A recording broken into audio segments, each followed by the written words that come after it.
Alright guys, welcome back. If you're new here, welcome to the channel. This is Coach Dave. It's been a long video series here, heading on into video number 7. That's right, it's going to be 7 videos and one more. There's going to be an 8th video with a self-reflection on all the previous 7. And as I said before, I'm going through this, telling the story, both how it went down and with what I know now and what I would have done and should have done.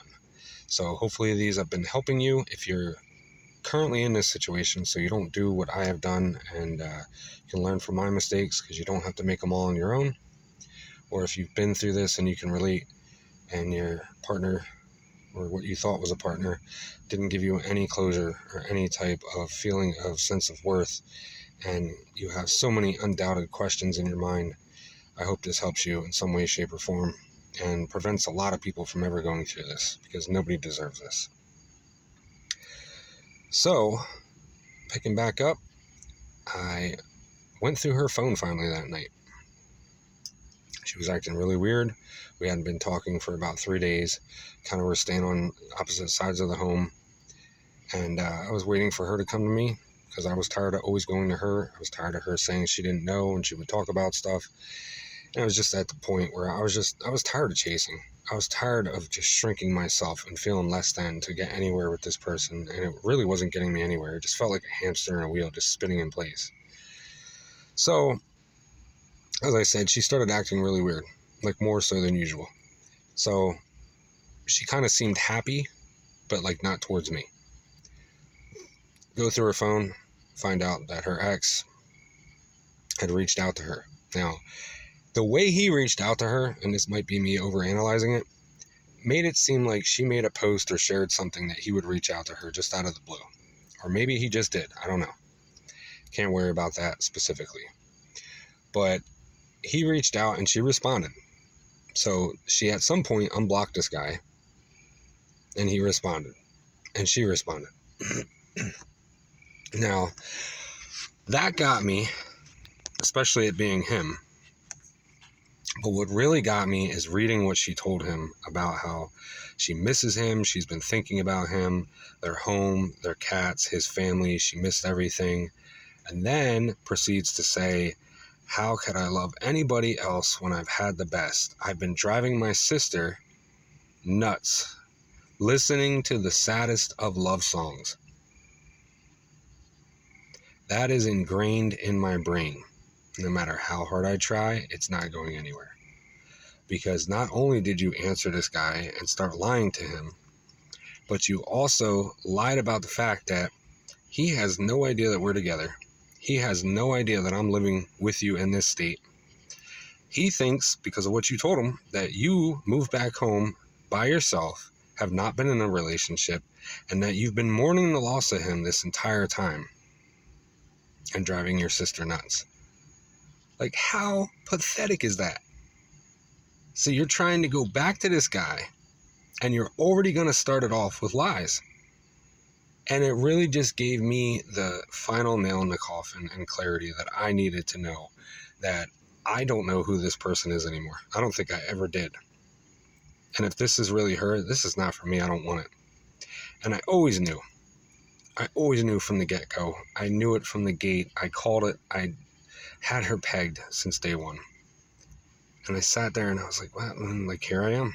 I went through with all this for no reason. I left everything I had to be with this person. I gave up so much. I tried so hard. I fought the good fight. I have failed, and I'll die on my sword on this hill. So I immediately sat there, and she woke up, and then she looked at me, and she just knew something was off. And I told her, we need to talk. And she said, okay. And I even said to her, you know, something's obviously going on again. I don't know what you're talking about. And I said, have you been talking to an ex or something? Because you just seem more off than usual. Looked me dead in the eye and told me no. And I said, oh, okay. So the stuff in your phone talking to your ex is what then? She just went silent. And I said, yeah, we both have each other's phone passwords, and I finally went through your phone. I'm not beat for this anymore. I'm not playing games with you. I was like, you answered him, and like, you didn't need to. And then you're lying to him about where you've been living, and like, you want to get back with him. Like, I can't keep having you do this to me. Like, I can't. Like, this, if this is not going to be done, then we don't need to be together. If you want that toxic relationship where somebody laid hands on you, then maybe that's what you want and you're better off. But you're never going to last with him. You don't know that, is what she said. And I said, yeah, I do. I do. Because it didn't work out the first time. And you ran around on him at least enough for me to count on 2 hands. And I was unfortunately part of that. There's clearly stuff there that you don't like. And there's clearly stuff that you're searching for in everybody else. And I fell victim to it all. And I allowed you to keep pushing and pulling me. And I'm not even just mad at you, I'm mad at myself because I allowed myself to be put in this position for all this to happen to me. And I knew better, and I didn't trust my gut. And I allowed you to manipulate me. I allowed you to feed me this fantasy and future fake. I allowed you to give me this fallacy of who I thought you really were. You matched and mirrored me. You were so great. You were so wonderful. Physical intimacy, through the roof, connection, everything. And it was all fake. I don't even know who you are. How could I? She didn't say a word. And then she just sat there and said, I just don't think we're compatible. I don't know how to explain it. I just don't feel like this is going to work. And I said, of course you felt like that the entire time. Once the honeymoon phase wore off, it's very predictable now that I've read up on all this stuff. I can read you for what you really are and everything that happened. And it's not that we're not compatible. It's just you're not allowing yourself to be happy with me like you were in the beginning. You had no problem at all. And then all of a sudden, everything became a problem. It all came crumbling down. And that's choices. It's not that we didn't get along. It's not that we had compatibility issues. Literally, we saw eye to eye on everything. We were so great. But I said, this is the real you. That other person was not the real you. So maybe this new person is not the compatible one with me because you're not allowing yourself to be. This is like a front. But the other person that you want to be, that you claim to be, I was compatible with that person. Whether you want to admit to that or not, we had a lot of great times. So I said, if this is going to continue with this guy, like, I'm just done. And then it kind of went like back to normal. She acted fine, and it just didn't sit right with me. So it was like a week and a half later, things were, mediocrely okay, but still very distant. We were talking, getting along, but physical intimacy, everything, just kissing, hugging, all that stuff was just like non-existent, just breadcrumbing me, just giving me enough to keep me holding on to hope that just wasn't going to amount to anything. So I brought it up to her again one day, and I just said, hey, what's going on? I've been noticing you've been withdrawing again. And she just said, well, I think it's just what I said the other day in the room, and I don't really know what else to say about it. I don't have anything else to say. So I said, all right, I respect your decision. I'm going to leave it at that. I don't agree with it, but I respect it. And I said, we got to figure out what's going on. Are you moving out? Are you going back? What are you doing? I don't know yet. So then the next day, we didn't really talk that night, made dinner, and that was about it.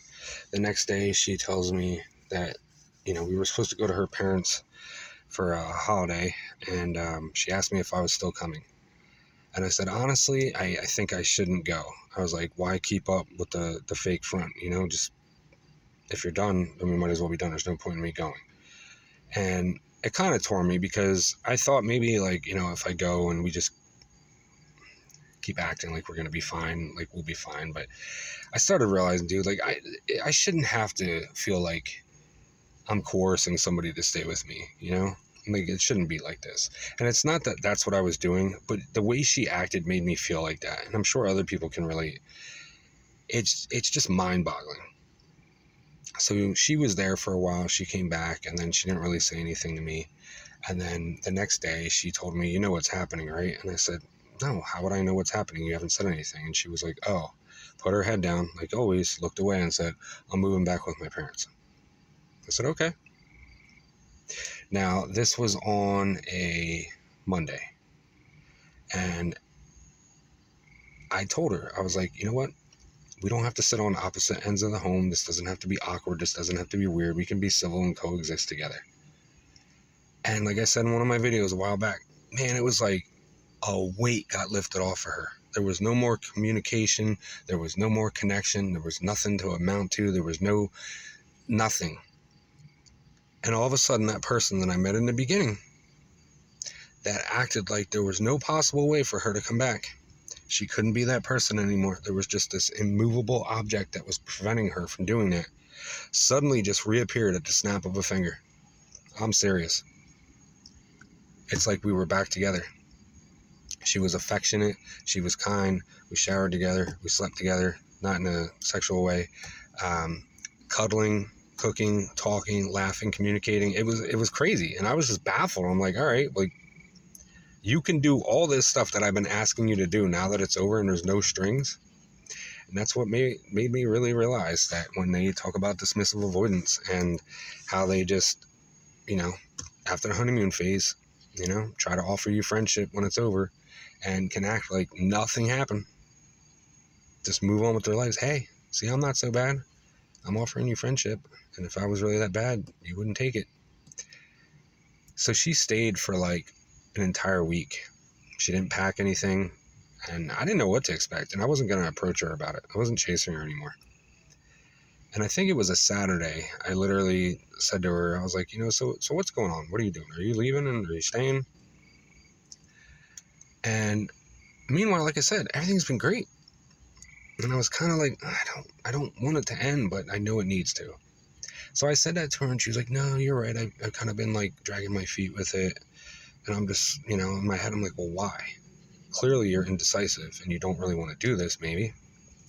So she packed all of her stuff up and she left. And I wasn't as heartbroken as I thought I was going to be because, like, going through it the way that we went through it, like, I just kind of got used to it, and I was healing during that time. And when she was gone, it was like a weight was lifted off of my shoulder because all the anxiety started to drop off. And I was able to think much more clearly. I was able to research and, listen to things and do a lot more things. And it really helped me out. And that's pretty much the gist and how it all ended. Now, in the next video, I will talk a little bit because there's a tiny bit more, but it's mostly just going to be a reflection video to put out just on a recap of everything, which I'm going to set up right now. So I'll catch you guys in the final video, part 8. Thank you for hanging in there. Appreciate you guys.